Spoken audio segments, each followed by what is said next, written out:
The first time the alien crew saw a human shut down, they believed they were watching him die. Lieutenant Marcus Hay collapsed in the middle of the command deck. No warning, no poison, no attack. He was standing near the navigation console, arguing about engine output with a four-armed Turev engineer. And then he simply stopped. His eyes rolled, slightly his body swayed, and he fell. Hard. The metallic deck rang under his weight. For half a second, no one moved. Then chaos erupted. Medical emergency. Neural failure detected. Circulation dropping. The ship's central AI projected Marcus's biosigns in the air. Heart rate falling. Brain activity plummeting. Muscle response 0.2. The alien crew of the exploration cruiser Valeries. Dawn. These numbers meant one thing. Biological termination in progress. Dr. Silkai rushed across the deck, his long silver limbs moving with sharp precision. He scanned Marcus with a trembling diagnostic beam. Cortical activity, 3%. Respiration minimal, body temperature decreasing. Silkai felt a cold ripple inside his chest cavity. His neural core is collapsing, said the Turev engineer. Stepped back slowly. This species claimed to be resilient. Resilient organisms do not fail mid. Security drones activated. Emergency medics brought neural restart paddles. The captain of the ship, a tall glass Kinderithian, watched with disbelief. Humans had joined the Galactic alliance only 3 months ago. Classified as Death World survivors. Extreme adaptability. High aggression tolerance. Unstable, but useful. And now their tactical liaison was dying from standing too long. Silkai positioned the paddles near Marcus's chest, preparing near our shock. Before he could activate them, Marcus inhaled. Sharply coughed, turned onto his side, and muttered something unclear. The entire deck froze. Marcus blinked, looked up at 7. Alien faces staring down at him. Why is everyone looking at me like that? Silence, Doctor. Silkai lowered the paddles slowly. You were ceasing, he said carefully. Marcus rubbed his face. Oh no. I was just crashing. The captain tilted her head. Define crashing. Marcus yawned. Sleep? The translation systems paused for half a second. Sleep. The word echoed strangely in the chamber. Silkai stared at the readings. But your brain activity dropped below survival thresholds. Yeah, Marcus said, stretching. That's normal. Normal? Several officers shifted. Uncomfortably, Erythians did not sleep. Turev did not sleep. Most advanced species evolved. Rotating neural cycles. Consciousness never fully stopped. There was always awareness, always vigilance. Total shutdown meant extinction. Only prey animals slept fully. Primitive creatures, not spacefaring diplomats. Cell, Kai spoke again. You willingly enter a state identical to neural death? Marcus shrugged. Every day. The command deck fell quiet. Captain Nylera folded her translucent hands behind her back. And during this sleep, you are unaware of threats. Completely, Marcus replied. And you survive this practice? Obviously, the engineer whispered. That is reckless. Marcus smiled slightly. No, that's human. The crew did not laugh. They recorded everything. New classification added to human file. Voluntary unconscious state lasting multiple hours. Complete neural vulnerability. High risk factor. Silkai approached Marcus more closely. How often do you perform this shutdown? Marcus scratched the back of his neck. Every 24 hours. A quiet shock spread across the deck. Every day. Dr. Selkai felt something close to horror. You surrender awareness daily? Marcus nodded. If we don't, we start making bad decisions. The captain's eyes sharpened at that. Bad decisions. The Valeri's Dawn was traveling near disputed territory, pirate sectors, unstable regions. If their human liaison shut down during danger, it would be fatal. The captain turned toward Selkai, ensure monitoring during human rest cycles. Marcus raised a hand. Hey, relax. I've been doing this my whole life. Sukaya looked at him with deep confusion. That does not make it safer. Marcus only smiled faintly. Trust me, Doc. Sleep keeps us alive. The captain dismissed the incident. The crew returned to stations. But something had shifted. A species that shut itself off voluntarily. A species that practiced death. It felt wrong. It felt unstable. That night, Selkai requested remote access to Marcus's quarters. He intended to study the phenomena, for safety, for understanding, for reassurance. He did not know that within 48 hours, that same reckless biological weakness would be the only reason anyone on the ship survived. Outside the viewing ports, deep space was calm. Calm. And far beyond sensor range, something ancient was already moving toward them. The attack did not come with fire, it came with silence. 2 nights later, the Valeri's Dawn drifted quietly through dark space. The crew worked in calm rotation. Captain Ilyara reviewed navigation routes. Engineer Terev adjusted power distribution. Dr. Selkai monitored routine vitals.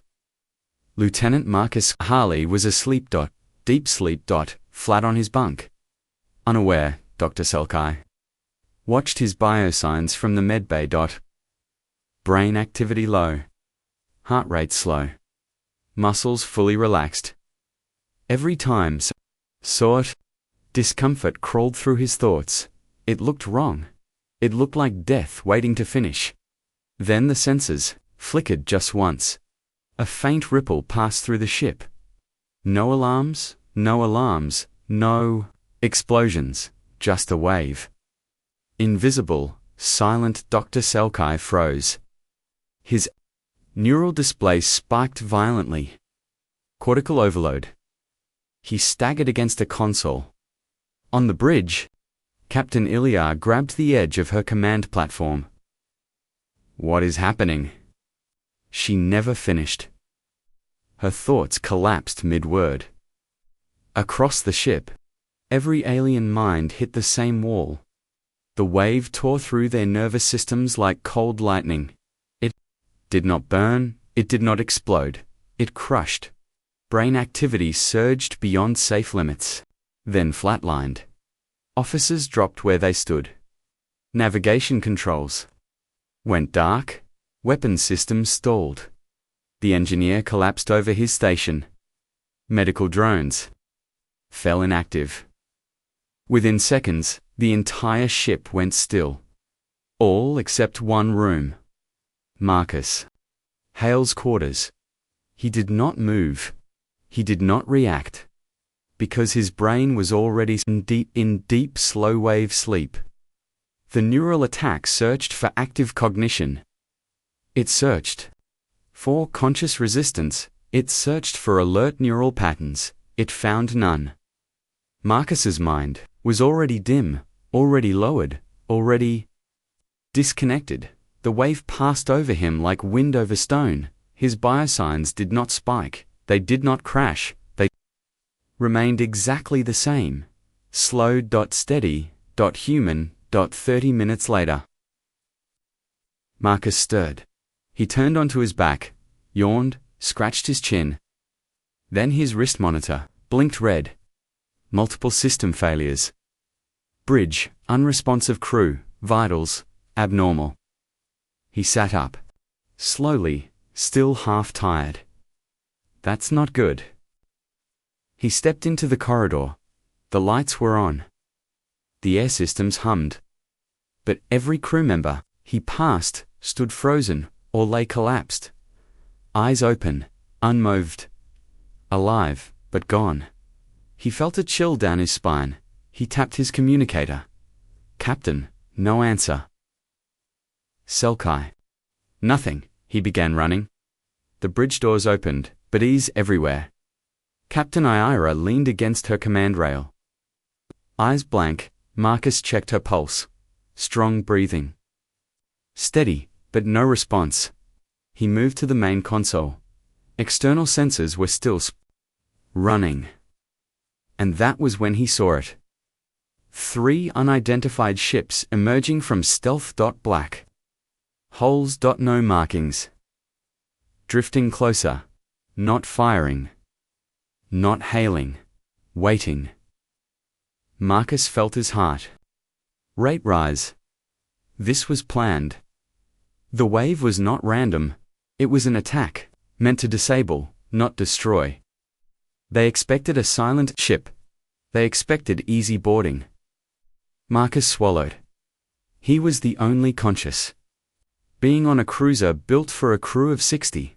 The enemy ships began accelerating. Boarding pods deployed, of course, he muttered. He looked around the bridge. Every system here was built for neural interface control. Aliens thought faster than hands. They preferred thought-driven commands. Humans insisted on physical backups, old-style controls, switches, manual overrides. The Alliance had laughed about it. Primitive. Unnecessary.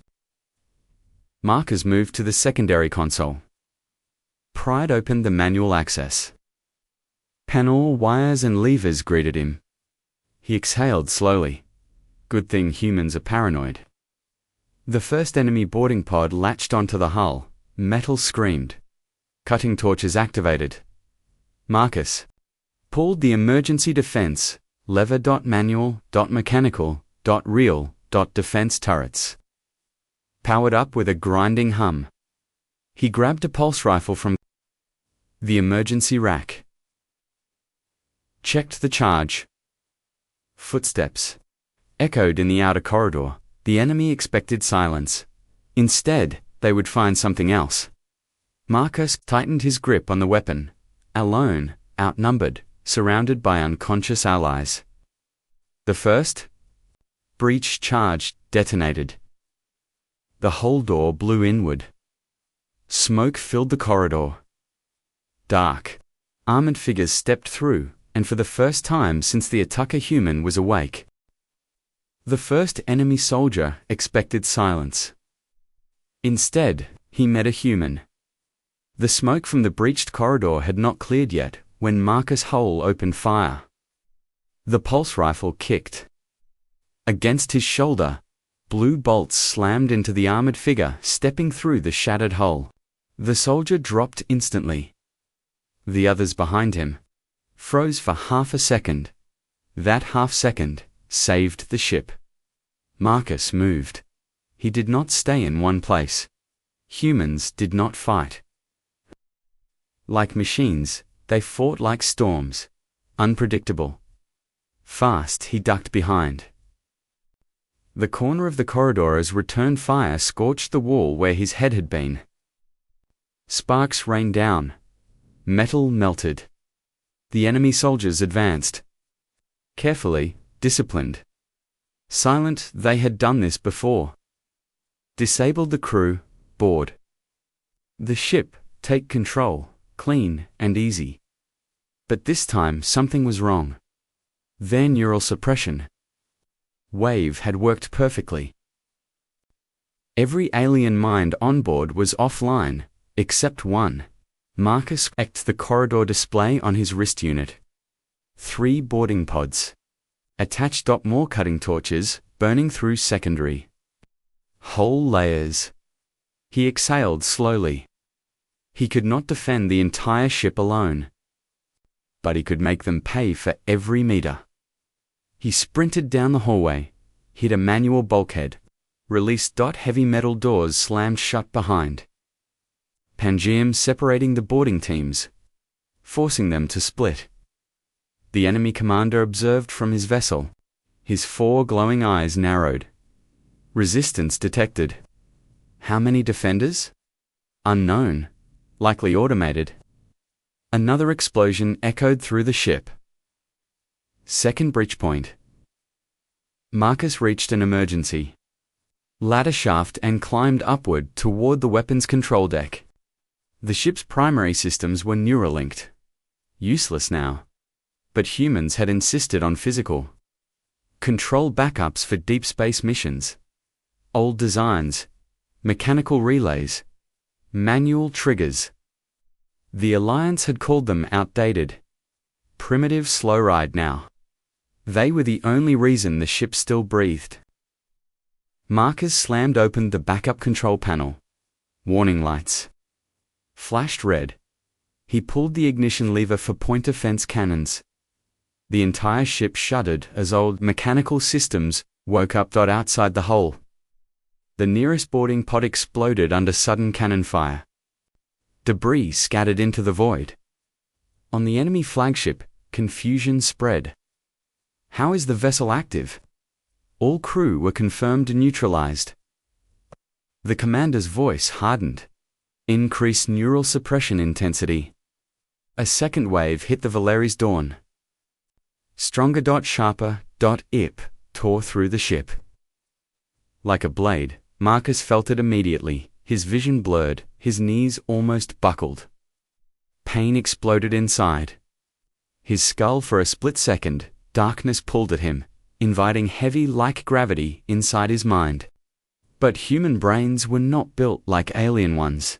They did not rely on constant eye-level activity. They had evolved through chaos, through fatigue, through shock, through fear. Marcus slammed his fist against the console to stay focused. The pain grounded him. The wave tried to crush active thoughts. But humans had something strange. Adrenaline. It surged through his system like fire. Heart racing, breathing sharp, mind locking onto one simple rule: survive. He forced his eyes open, forced his hands steady. The cannons roared again. Another boarding craft tore apart in space. Inside the corridors, enemy soldiers regrouped. Marcus activated emergency gravity. Reversal in their section. For 3 seconds, the hallway flipped. Dominion soldiers slammed into the ceiling. Weapons clattered away. Gravity snapped back. Marcus fired. Precise, efficient, ruthless. He did not feel heroic. He felt tired, but he did not stop. The enemy commander watched the feed. Identify resisting species. Human. Silence followed. Data file scrolled across the commander's tactical screen. Human. Death. World origin. High pain tolerance. Aggressive survival instincts. Unstable neural architecture. The commander made a decision. Prepare full boarding assault. If the neural field cannot break him, we will. Back inside the ship, Marcus saw the worst update yet. A heavy assault pod was approaching. Larger than the others, armored, built for force. He swallowed, alone. Against a full strike team, the unconscious captain lay only meters away. 60 crew members depended on him. He adjusted his grip on the rifle. Breathing slowed. Heartbeat steady. He had trained for impossible scenarios. Simulations where everything failed. Where he stood alone, those had felt dramatic. This felt real. The assault pod latched onto the hull with a deep metallic slam. The ship trembled. Cutting beams ignited. The hull began to glow. Marcus positioned himself at the choke point. One narrow corridor. One human. And an entire enemy team. About to step through, the metal wall exploded inward. Smoke flooded the hall. Heavy armored figures marched in. This time they were ready. This time they were many. Marcus whispered under his breath. Should we let me sleep 5 more minutes? Then he stepped forward, and the corridor lit up with fire. The corridor shook as heavy boots stepped through the smoke. This was not a scouting team. This was war. The armored soldiers moved in perfect formation. Shields up, weapons steady. No hesitation. They expected panic. They expected retreat. Instead, they found a human standing in the center of the hall. Marcus Halle did not fire immediately. He waited. He studied their movement, their rhythm, their pattern. Humans survived predators by reading patterns. The first soldier raised his weapon. Marcus moved first. He rolled left. Fired 2 shots. One hit a visor. The other struck a weapon joint. Sparks exploded. Return fire tore into the wall behind him. Chunks of metal sprayed the air. The corridor became chaos, but Marcus thrived in chaos. He triggered the emergency. Lighting override. The hallway went dark. Only red strobes remained. Alien soldiers relied heavily on visual clarity and tactical overlays. Humans were used to darkness, camping storms, blackouts. Marcus switched his visor to low-light mode. The hallway turned green. Shadows moved. He moved faster. Another soldier fell. The team tightened formation. They adapted quickly. Professional. Marcus ducked behind a support pillar. His rifle energy dropped to 20%. Not enough. He needed something bigger. He sprinted down a side corridor under heavy fire. Bolts grazed his shoulder. Pain flared hot. He ignored it. Pain meant he was still alive. He reached the engineering access shaft, climbed up to levels, entered the auxiliary control room. His hands moved over switches fast. Manual reactor bypass. Unauthorized command. He rerouted power from life support reserves to defense grids. The ship dimmed. Emergency lights flickered, but the defense cannons outside roared. Back to full strength. 2 more enemy boarding pods exploded in vacuum. On the enemy flagship, alarms sounded. Boarding losses increasing. Primary objective compromised. The commander's voice grew cold. Deploy close-range shock team. Back inside the ship, Marcus heard heavy footsteps climbing after him. They were tracking him now. Not random search. Focused hunt. He grabbed a small device from the emergency locker. A magnetic pulse grenade. Old human tech. Crude. Effective. He returned to the corridor. Entrance. Waited. Listened. The shock team turned the corner. Bulkier armor, high-powered rifles. Marcus threw the grenade. It hit the floor and detonated. A sharp pulse burst outward. Lights dyed their weapon. Systems shorted. Armor. Joints locked. The team stumbled. Marcus charged forward. He tackled the nearest soldier, slammed him against the wall. Ripped the weapon from his grip. Used it instantly. 3 controlled shots. 3 enemies. Down. Breathing hard now. Sweat in his eyes. Shoulder bleeding. But he was still standing. He checked the tactical display. Enemy. Flagship charging main cannon. Target. Valeri's Dawn Bridge. They had given up subtlety. If they could not take the ship, they would erase it. Marcus stared at the countdown. 40 seconds. He could not outrun a ship-killing blast. He could not block it. But he could change its aim. He ran to the external defense console again. Hands shaking slightly now. Not fear. Exhaustion. He opened the manual thruster override. Locked the controls. Waited for the final second.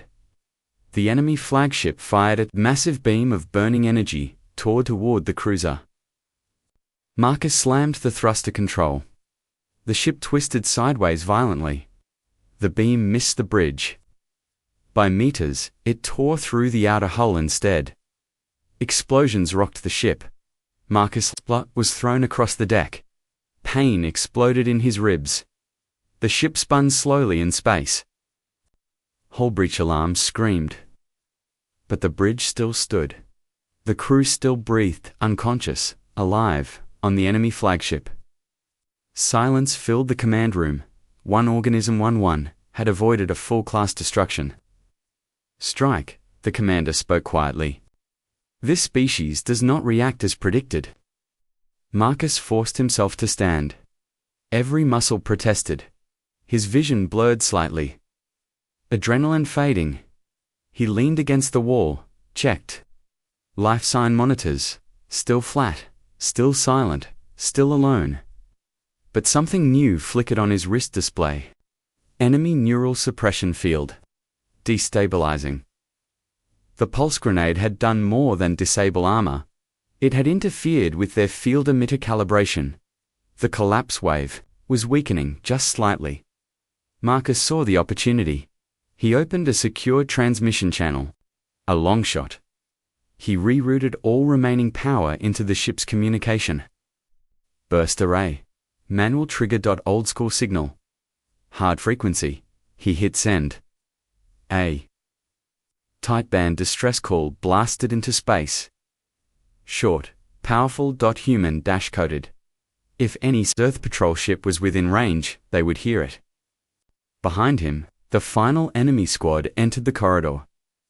Marcus turned slowly, rifle nearly empty, body shaking, no backup, no retreat. He smiled faintly. "If I'm going down," he whispered to the empty ship, "at least I got some sleep first." The enemy commander ordered, "Finish him." They raised their weapons, and at that exact moment, the neural suppression field flickered. On the bridge, Captain Elira's fingers twitched. The enemy soldiers pulled their triggers, and the universe changed. Before the bolts could fire, the lights across the corridor flickered. The air itself seemed to shiver. On the bridge, Captain Elira gasped. Her eyes focused for the first time in hours. Her mind slammed back into her body like a returning storm. All across the ship, alien crew members inhaled sharply. Neural systems rebooted. Consciousness returned in violent waves. Confusion, pain, awareness, the suppression. Field outside sputtered, collapsed, failed completely. The enemy soldiers hesitated for half a second. That half second was enough. Marcus fired the last charge in his rifle. 2 soldiers dropped. The remaining attackers turned toward their commander for orders, but the ship trembled again. Not from enemy fire. From something else. Long-range sensors came back online on the bridge. Captain Elira stumbled toward her command platform. What happened? Tactical officers shook their heads, still disoriented. Then the main screen flashed. 3 new warp signatures. Fast, aggressive, human design. The distress signal had been heard.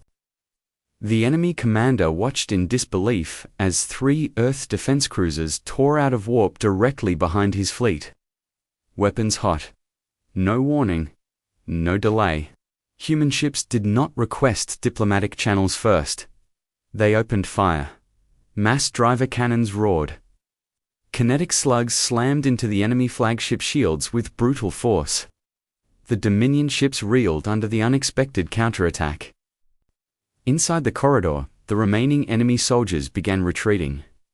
Marcus leaned against the wall, breathing hard. His vision was clearing. The neural fog was gone. Behind him, he heard something he had been waiting for. Footsteps. Fast. "Captain." Elira turned the corner with armed security units at her side. Her crystalline skin glowed brighter with anger. She saw Marcus standing there, bruised, bleeding, barely upright. And she saw the enemy bodies around him. Her voice was steady. "Report." Marcus managed a tired smile. "Next time. I'd like to finish my nap." Security forces rushed past him, chasing the retreating enemy team back toward the breach point. The human reinforcement fleet outside was relentless. Their strategy was simple. Overwhelm. Break formation.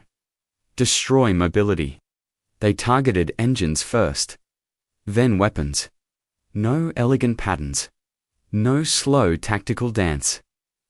Pure pressure. The enemy commander realized too late, the neural suppression weapon had one flaw. It assumed all minds worked the same way. It assumed constant consciousness. It assumed stable neural architecture. It assumed predictability. Humans were none of those things. On the bridge of the Valeri's Dawn, Dr. Selkai finally regained full awareness. The memory of collapse hit him like cold water. He rushed to the medical scanner. He checked Marcus's vitals, elevated heart rate, injury markers, adrenaline spikes, but alive. Very alive. Selkai looked at the logs. He saw the timeline, the collapse wave, the boarding attempts, the defense activation. Manual systems engaged, distress signal transmitted. All while every other mind on the ship was dark. His voice lowered. He remained conscious. Captain Illyra nodded slowly.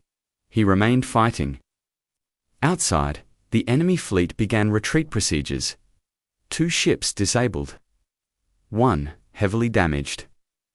Human cruisers pursued aggressively but did not overextend. Within minutes, the battlefield was silent again. Only debris drifted in the dark. Marcus finally allowed himself to sit down on the cold metal floor. The adrenaline was gone now. Fatigue rushed in fast. His hands trembled slightly. Dr. Selkai knelt beside him. "You were exposed to suppression waves far beyond tolerance." Marcus shrugged weakly. "Yeah, hurt a little." Selkai studied him closely. "You were asleep when the first wave hit?" Marcus nodded. "Okay, best timing of my life." The captain stepped closer. Her eyes showed something new. "Respect. You saved this ship." Marcus shook his head slowly. "No. You guys just needed someone awake." Selkai looked down at his scanner. He replayed the data again in his mind. If Marcus had been awake when the first wave hit, he would have fallen like the rest. If humans did not enter deep unconscious states, he would have been neutralized. If he had not insisted on manual systems, the ship would be lost. The thing they had called weakness had become armor.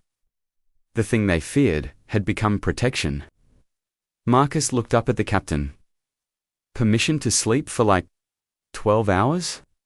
For the first time since the attack, Captain Illyra gave something close to a smile. "Permission granted." As Marcus was escorted toward medical, Selkai followed silently. His mind replayed one sentence over and over. Humans surrender consciousness and come back stronger. He no longer found it reckless. He found it terrifying. Because in a galaxy where weapons attacked the mind, the species that practiced losing its mind every night was the hardest to break. And far away in enemy territory. The Dominion commander sent one final report. Neural suppression ineffective against human subjects. Recommend reclassification. Under threat assessment, one new line was added. Human. Unpredictable. Resistant. Extremely dangerous. 3 weeks later, the galaxy was still talking about it. The battle data from the Valeri's Dawn spread across Alliance space. Military analysts replayed it frame by frame. They slowed down the moment the suppression wave hit. They studied the neural collapse. They watched 60 alien minds go dark at the exact same second. And then they paused on one small detail. Lieutenant Marcus Harley, already asleep. Already shut down. Already unreachable. The Dominion weapon was designed to crush active thought, to overload constant awareness, but humans did not live in constant awareness. They shut down, they disconnected, they let go. The weapon had struck a door that was already closed. In the Alliance Council chamber, Captain Elias stood before representatives from 12 species.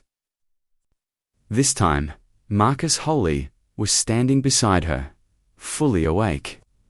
Clean uniform, bandaged shoulder, looking slightly bored. The Varathi High Scholar spoke first. Your survival appears statistically impossible. Marcus gave a small shrug. Guess I'm bad at dying. There was no laughter. Only serious reflection. Dr. Selkai stepped forward and activated a holographic display. 2 neural graphs appeared in the air. One from an Erythian officer during the suppression attack, the other from Marcus during deep sleep. The difference was clear. Alien brain, high constant activity, sudden overload, collapse. Human brain, low activity, minimal disruption, stability. Selkai's voice carried calm respect. Humans do not operate at full neural exposure continuously. They enter controlled cognitive darkness daily. He paused. This creates resilience against forced collapse. The chamber murmured quietly. The Eurasian delegate spoke. You practice unconsciousness. Marcus looked at him. We call it sleep. The Varathi scholar tilted his head. And during this sleep, you are defenseless. Marcus shook his head. No. We trust. Trust what? Trust that someone else is awake. Silence filled the chamber.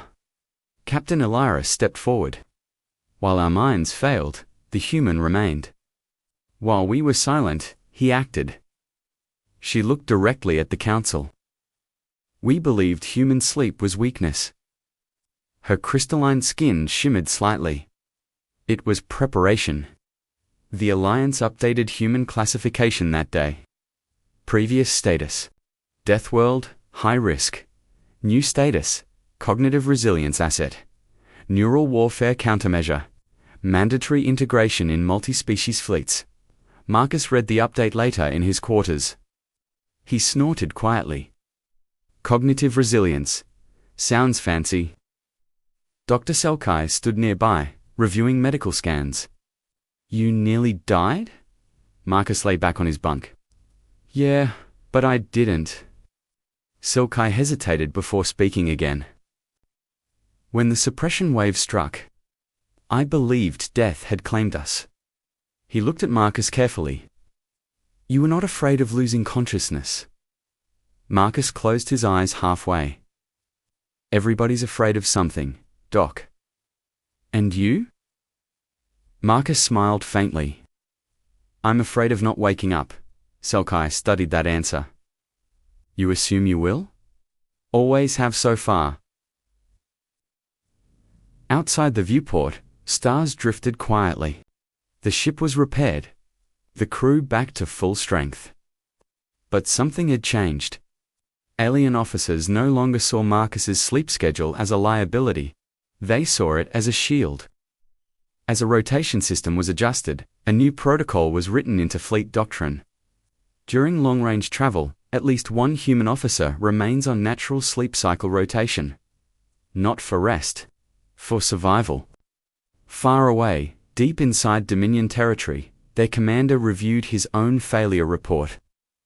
The suppression weapon had been undefeated for 3 centuries. Until now. One line in the report disturbed him most. Human subject resisted initial collapse due to pre-existing unconscious state. He replayed Marcus fighting alone, in the corridors. Against superior numbers. While injured. While overwhelmed. The commander whispered quietly. They shut down. And rise again. He ordered new research. New weapons. New strategies. But privately, he understood something unsettling. A species that could survive losing its mind every night. Would not break easily in war. Back aboard the Valeri's Dawn, Marcus finally lay down in his quarters. No alarms, no enemy ships. Just quiet hum of engines. Dr. Selkai had installed a new monitoring display beside his bunk. Not to panic. Not to interfere. Just to watch. Marcus noticed it. "You still studying me?" Selkai answered honestly. "Yes." Marcus chuckled softly. "Try not to shock me this time." He closed his eyes. Within minutes, his breathing slowed. His body relaxed. Brain activity dropped. The display shifted from green to amber. Then deep blue. Dr. Selkai watched the numbers carefully. 3% neural activity. Heart rate low. Complete vulnerability. Weeks ago, this sight terrified him. Now, it filled him with quiet respect. He understood it now. This was not surrender. This was maintenance. This was restoration. This was the reason Marcus had stood when everyone else fell. Selkai dimmed the lights slightly. "I will remain awake," he said softly. "I will ensure you return." The ship drifted through deep space. Com/silent. Far away, enemies adjusted strategies. Alliances rewrote doctrine. Analysts calculated probabilities. But none of them could change one simple truth. Humans walk into darkness willingly. They let go, they disappear, and then they come back. Every time.